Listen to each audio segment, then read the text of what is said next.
Hey everyone, how's it going? Welcome back. If you are listening to this, then you're going to miss all the diagrams, but it's on the podcast. If you're watching this on YouTube, I'm down the camera looking at you saying hi.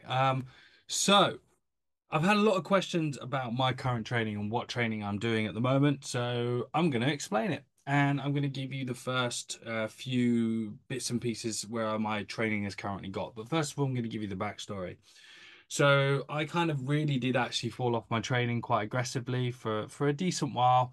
I had a really bad shoulder injury about 3 years ago, just before COVID, so maybe 4 years ago, nearly now. I tore my pec, I tore my bicep, labral damage, and it was just I didn't take any surgery, and it was really difficult to rehab. And then with COVID and a few other things that had happened, it kind of really just life hits you sometimes, and it was difficult to get it right. And then got it to a decent level, and I had decided to put on some weight to play American football, I was playing tight end.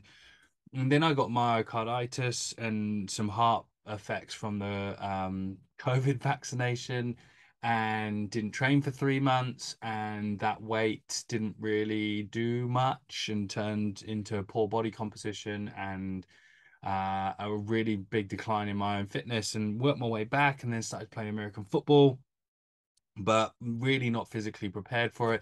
In between times as well, in a practice, I put my foot in a pothole at about 9 meters per second and had about a 6 centimeter tear in my quad, which wasn't great. As you can imagine, kind of fought my way back again, get myself to a playing level. Well, not performing, but just playing. And then I got overworked positionally and had major tendon issues in my Achilles. So fast forward a few months, a bit of shockwave I had, and I've been reloading. And the basic Achilles stuff is for another day, but where I'm at the moment, I'm going to show you. So a couple of my goals. Really now I need to drop a bit more weight. I've lost 3 kilos already, hovering around 104. I want to get back down to 100, in between 99 to 101. I played my best rugby at 98. But with the American football, I think I can still pack a decent punch and hit over 9.5 meters per second, which is one of my goals from a speed point of view. Again, I hit 10 meters per second at 98 kilos. But trying to achieve all those things. It's going to take a bit of time, but that's where we are at. So my current cycle, I'm into GPP really block. I don't have to return to practice till January, so I've got enough time. So primary at the moment is to lose weight. So just write this down for you: lose weight, body comp, and condition really. Um, and that's essentially like the real key aims from a general prep cycle. So, and I'm running a 5 day split. So 2, 3, 4, 5.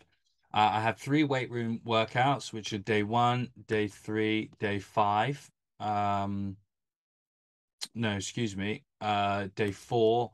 Day three is off. And yeah. And then I've got 6 and 7. I'll chuck the weekend in there for you as well. Yeah, so day 6 and day 7 there.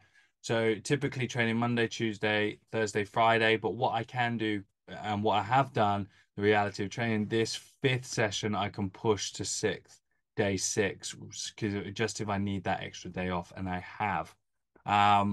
And what that looks like is, first of all, first 3 weeks were all 1 by 20. Um, and let's just put that there. So 1 by 20, 1 by 20, and this was aerobic GPP. So this was a circuit-based session of 30 on, 30 off, times 3 times 8 exercises. Okay, and that was a real kick in the bollocks, if you ask me. And here was because the first goal as well was to increase just general global volume across the week.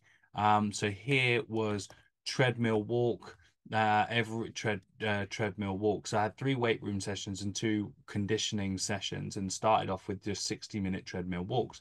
I was doing some studying at the same time, and I was operational doing it about 7Ks an hour, walking about 6K, 7K, something like that. Um, Across that hour. And then the 1 by 20 was I was running. First of all, it was a calf, the session. So I'll break the sessions down for you here now. So I'd start obviously warm up. For Achilles, I had walking. So it was a walking warm up. It's phase one. And then I had my calf load, which was essentially we hit it from soleus. We had bent knee. So I just put bent knee and then just like a gastroc emphasis. And I was using ISO load, and then the others were actually 60 on, 60 off on my flywheel. Okay, for the soleus and the bent knee. So I built a little rig that I was doing it in just to increase working capacity. Um, Combine that with the minimum of an increase 14, 15K on feet per week, plus everything else. It was really good, and my calf really responded to it. Then I hit the 1 by 20. The 1 by 20 then looked like I'll just give the example of the squat day. And I'll put some training footage as well. You'll be able to see some of my training in this as well. But so I'd literally do goblet. So it was a push day. So goblet squat to start off with. Then I had dumbbell bench. Then we had incline. We had also had incline bench, but also skater squats, hand supported. The reason why I did hand supported on a skater squat is that actually it's a really heavy exercise. It's the percentage of 1 RM relative to back squat, and it is really, really high. So I think it's like 60, 70, 60% of working 1 RM on that one leg. So it's pretty deadly. So I was running that. Then I would do an 8 minute with 2 minutes rest, uh, EDT of so escalating density training, so just increasing work capacity, and that was push up, roll out, and what else did I have in it? Push up, roll out, and Cossack squats. So I was using that for real like mobility emphasis. And then the next day came through was the RDL. I had a glute ham raise. I had a bench pull and a lat pull down. They were like my 1 by 20 efforts, and so over the 3 weeks, it's been a really interesting experience. So I've moved into the second block, but I'll review that afterwards. But those 3 weeks, first 3 weeks were really challenging to get back in. And I really felt like if I was to run like my energy and my over my fatigue profile really over those weeks, it kind of really felt like this, like the front end of the week, I was declining and then hitting, and then on my recovery day, wasn't really getting back up, and I was by the end of the week, I was very fatigued and very depleted.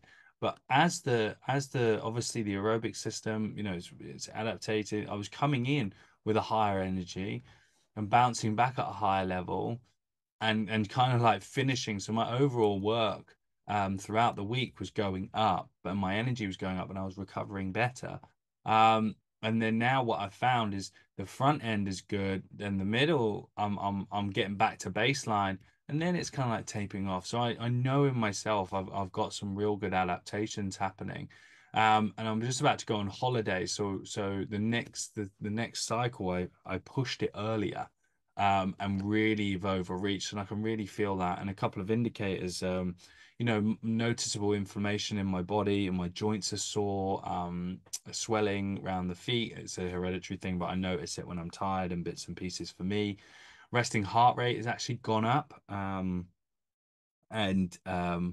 yeah, and lots of sugar cravings and a few other bits and pieces along the way. So that's kind of been the review of the current training. I've got a picture as well. I'm doing body comp accountability. I have no shame in saying that I got out of shape. the battle that I've had in it, and I'm really working hard to get in shape.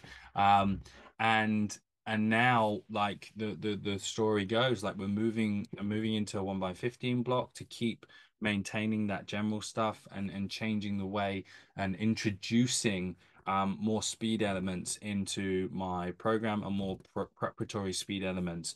I forgot to mention in block one there, I was doing my level one like isometric wall holds and just general positioning bilaterally and then and unilaterally, but I just didn't want to overload the Achilles too much because it was a very tough, really tough, nasty Achilles rehab tendinopathy, probably because I played 4 games that I shouldn't have with it. But that's who we are. So if you like this video just and want to hear more of me talk about the training that I'm doing, I'm happy to do it. Shoot me a comment, shoot me a like, shoot me something. Let me know, because I really love hearing from you. And a huge part of me, yeah, I'm an S&C coach, but I train hard. I want to I want to train hard. I want to keep getting better. I want to keep improving. And hopefully I can document that and show you along the way, because I really believe that as coaches we let ourselves suffer because of the job. And also, if you're an athlete listening, like, I'm doing what I coach people. I'm training myself in the way I would train others, and I have a support from a couple of people helping me a little bit as well, just to because it is difficult to train yourself. But I'm doing it, so there's lots that you can learn from here as well. So yeah, let me know, and I appreciate you, and I'll speak to you soon.